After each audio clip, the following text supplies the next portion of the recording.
welcome to the Tunde Learning Your podcast. This is the Nigerian Theatre Witnesses to History, and our guest is the erudite and world-famous Professor Segun Ojewuyi.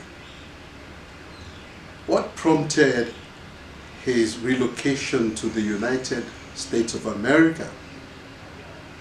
How did that watershed in Nigeria's history, the June 12 election, how did it affect the position and the location of Segun Ojewuyi? We'll hear of these and more as Segun continues to witness to us in the history of the Nigerian theatre and what we can do to bring some of the things that we need to grow in the Nigerian theatre up to par. Let's hear more from Professor Segun Ojewuyi. 94 or 90, I cannot remember it. We had the 60th birthday celebration for Wole Soyinka. Okay. Akinwumi Shola, Professor Akinwumi Shola, late, had just translated Death and the King's Horseman to Yoruba. There was a committee planning the festival.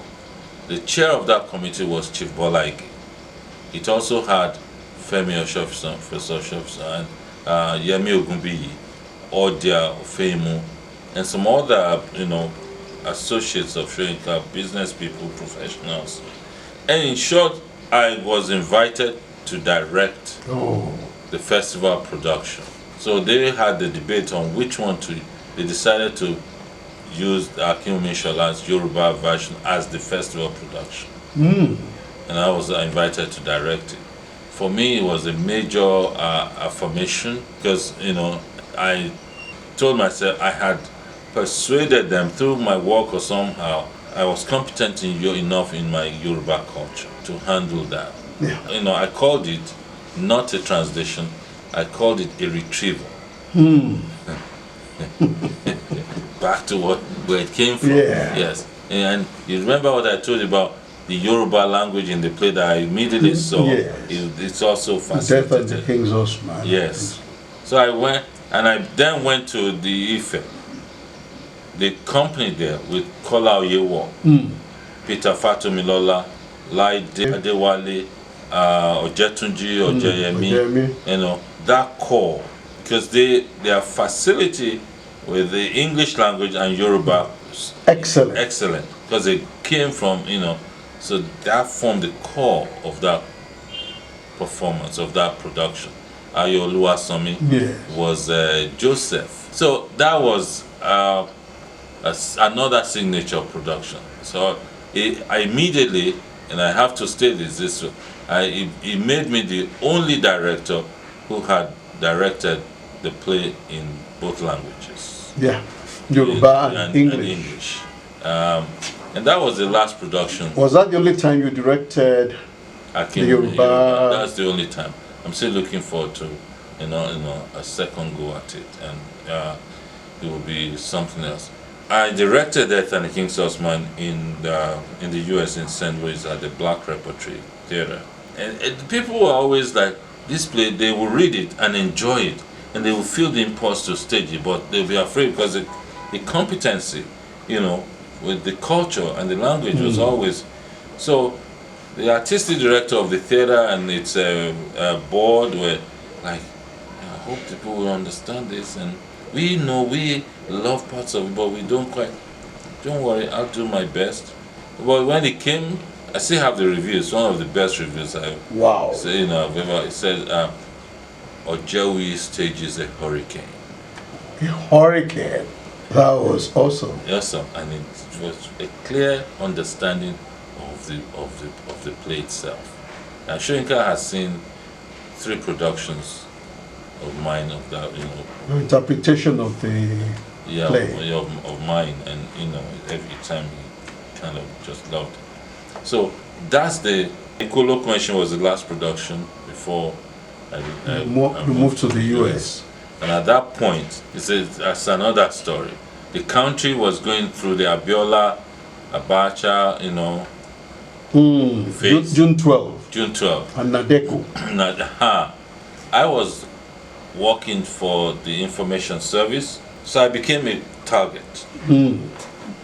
Because I was staging, in fact, it was so bad that we were not sure we were going to stage Ikolo question because it was during rehearsal. So they felt we were really talking to them.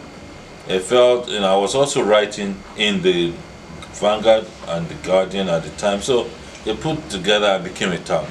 And I began to, for the first time, think about leaving the country. 2 personal episodes, triggered the final move. I've shared this story with you. The key actors in this story. He lives very close by. Going to have his first child. We're all young, strapping men in Ibadan. It was just a freelance director, producer with the television. So we had to go to Adeoyo or which other one, hospital with baby. Anyway, the point was we were asked to go get water. So the Merua, everything went smoothly. We all then somehow migrated to Lagos.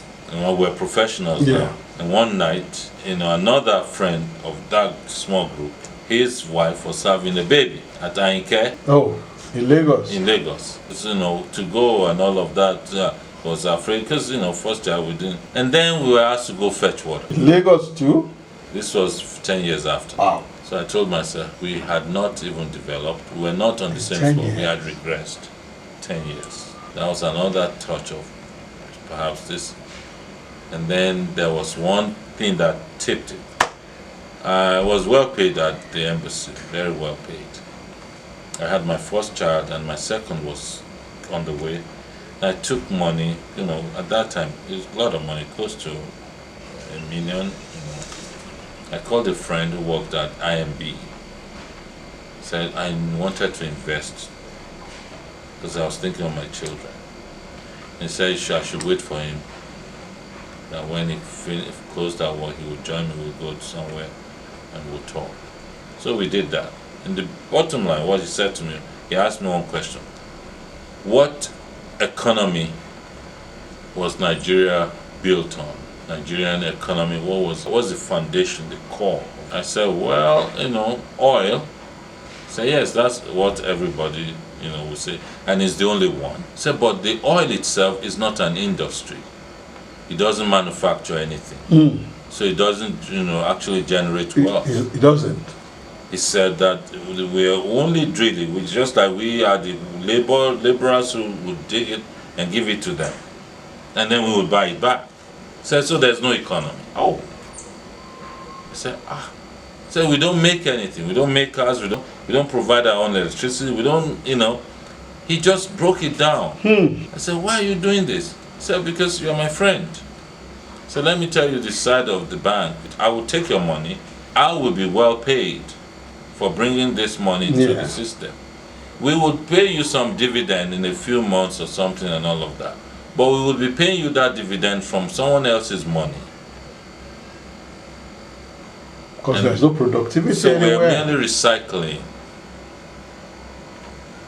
I said, so how do people make it? He said, go and build a house in one of the neighborhoods and rent it out. He said, I become a slumlord.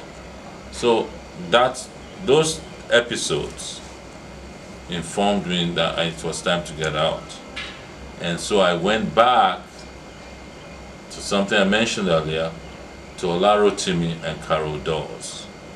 Say, okay, if I was going to leave the country and I had built my career to this level, I would have to start again in that new country. And how could I ensure that I had access to about the same level as I had attained here? I decided I had to go to school and go to that school. That Yale, where those two people, came from.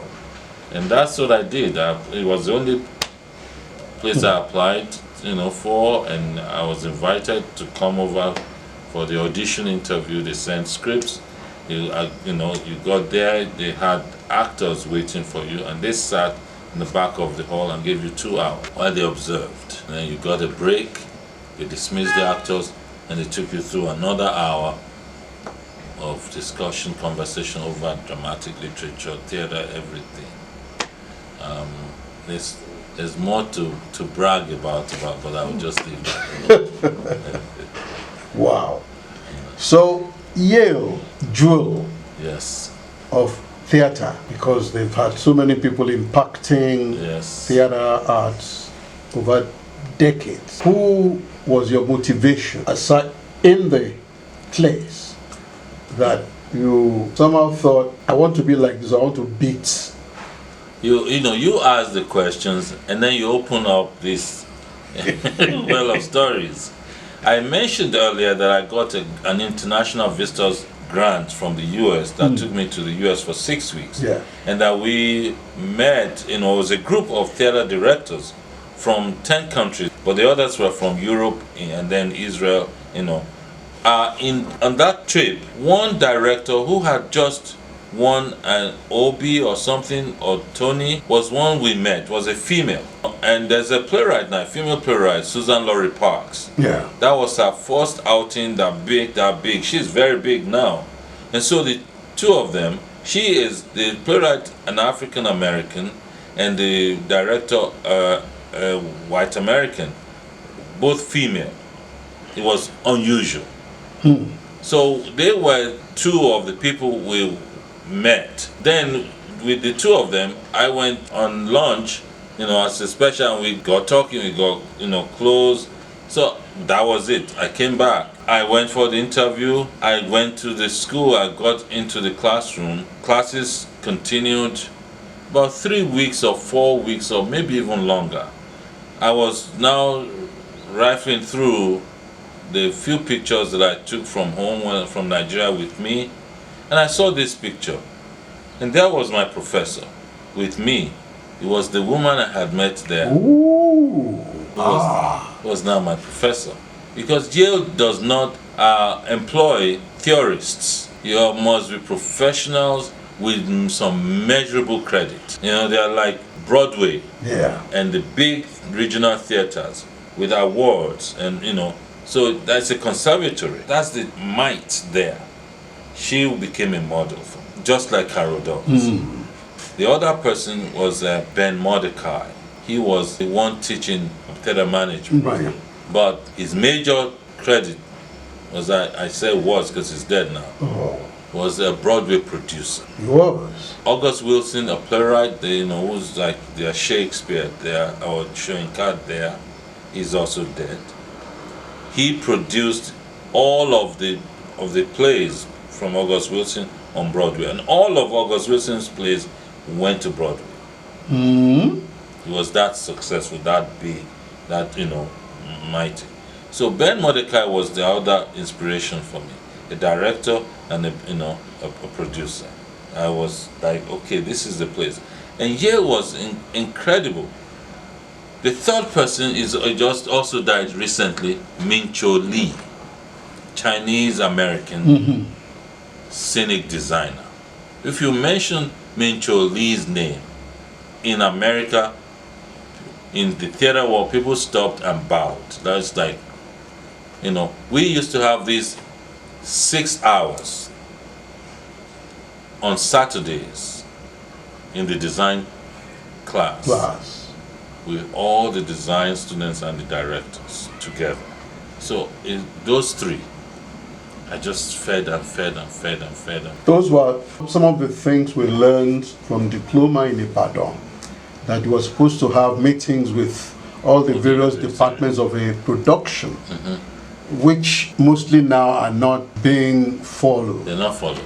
I remember when I first got to England, to the UK, and then I attended. It was called first design meeting, and then it evolved into a production meeting. The design phase was all, and I was sitting there like, I was thinking, why are they taking all this trouble? They'll bring, if I said I wanted a danshiki or a buba, they say, okay, what color? Then I say, I want blue. Then they bring you 1,000 shades of blue. Blue. And they bring you swabs of them so you can touch the fabric and know exactly what. And then the lighting person is saying, okay, this would, take in the light, or this will repel the light, and this color will not be, and the scenic designer would be telling you, no, if I put this is similar to what's on television, that, black and white in those days would just flush. Yeah. Say, I need to have this contrast. And then you'll be talking about literature, the symbolic interpretation of that color, of that texture, of that height, of that, all of those things. I was like, oh wow, so this is the reason why. We never did that here. And you would have the models. Yeah. Models, like miniature of every part. So for me, I developed this habit, which was own the model. I always ask them, do a model for me that I took with me home. So that's where I blocked my scenes. Yeah, you could move the models around. The characters, you can place them and rethink them. And now in the digital age, I've been thinking, I'm sure it must be in existence already, that there should be an app for directors that just sit, you have the model, done for you, and then you could, move your actors, your characters in that space before you got into rehearsal. That's as far as it's gone. Yeah. But it's amazing and incredibly disturbing that it's still, that part in this country is still far behind. Far behind. The actors, far behind. In spite of the shortcomings, actors are far ahead, but they will splash it with red, blue, and all of that. So people will, but strip it of that. The scripts have become somehow. Yeah. The actors are the main thing really carrying things, performance. Anyway, let me leave Nigeria alone. So you then finished in Yale. What was your production like? My thesis production at Yale was another Shoyinka's play, The Road. And I actually stole back to Nigeria to do a production research for The Road. The old Oshodi, with all the, people on the streets, that was the downfalls, the Molues. Everything. That was my setting for The Road. I took pictures, videos, and my designer saw it and just, whoa, that place. Said, yeah, I can read it here, and now I see it. Say, now design. So, we built that crossroad, we built that Oshodi on stage. Oshodi on stage? Yes. Wow. We brought sand, onto the stage and treated it for the dust and for the infection. Yeah. But it was pure sand, so it was dark crass. And when the professor, this white guy stood in the midst of all of that, you could see the road. That was my production. And the story about that was, every time, this is the thing, as a director, an African working in the West, the process of directing every production was also an intense process of teaching. Yeah. Actually, I was just going to say, and you were using non-Nigerians as your actors. Yes. Who didn't understand the culture or the context of The Road. So every time I had to take them through that first. And it meant a number of things. It meant first breaking down their preformed conceptions and worldview, tampering with it, reshaping it, not destroying it, because these worldviews are built on certain ethics and all, and they actually meet at some point, and you find out, we call it this here, it's called that, but it's the same thing. So you just help them reshape it and strengthen it, locate it in the African culture. And mine is Yoruba. So I'm always going to the Yoruba culture all the time. And then the physical construct is another one. Because the actor's body is his major tool. Yeah. And they perform on the Western stage. It has its own nuance and its dictates. in structure, the structure of the body, the movement. Yeah. So I always had to reshape that. Redirect Yes. the way they use their bodies. Because the way you move in space, their mimes, all their gestures, and all things like and that. the facial expressions, and points of exclamation and commas, pause, and what they mean. I'll give you an example. Very basic. Yoruba dance is always, the body moving forward to, closer to the earth. And that's where we dance with that. So there's a commune with the earth and with, the universe. I found that Western dance is almost always leaping in a straightforward air. Yes. The air. Which in modernist terms is reaching for the Christian height of, where our gods. We propitiate. So I had to begin to understand, why do we dance like that? Why do they dance? So it always meant bringing, them together. Sometimes they would embrace and go into this spiritual or historical realm of slavery and become so. You have to bring them down to a balance. Where it all. But the discoveries have always been extraordinarily informative and fulfilling. It's been an exciting journey with Professor Segun Ojewuyi, from a young lad who participated by accident in a Yoruba theatre production to the Dean of Arts and Humanities in a university in the United States of America. His work on Broadway, collaboration with various artists, including on the Shakespeare Theatre. Segun has done everything that you can do and is yearning to do more. Keep on looking out for such people who have impacted the Nigerian theatre in the last couple of decades on different episodes of the Nigerian theatre Witnesses to History that will be brought to you from the Tunde Laniyan podcast.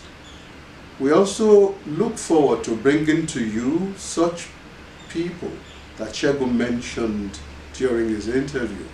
People like Richard Mufedamijo, Segun Arinze, Esther Roberts, and Dede Babiaku.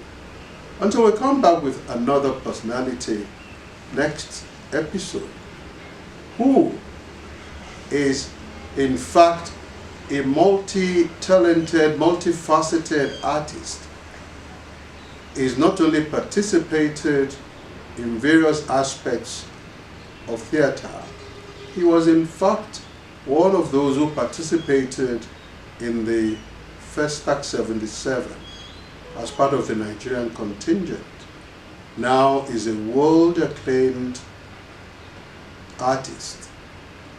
I'm talking of Otumba Tunde Odunlade. He will be our next guest on the Nigerian Theatre Witnesses to History on the Tunde Laniyan podcast next week at the same time. Thank you.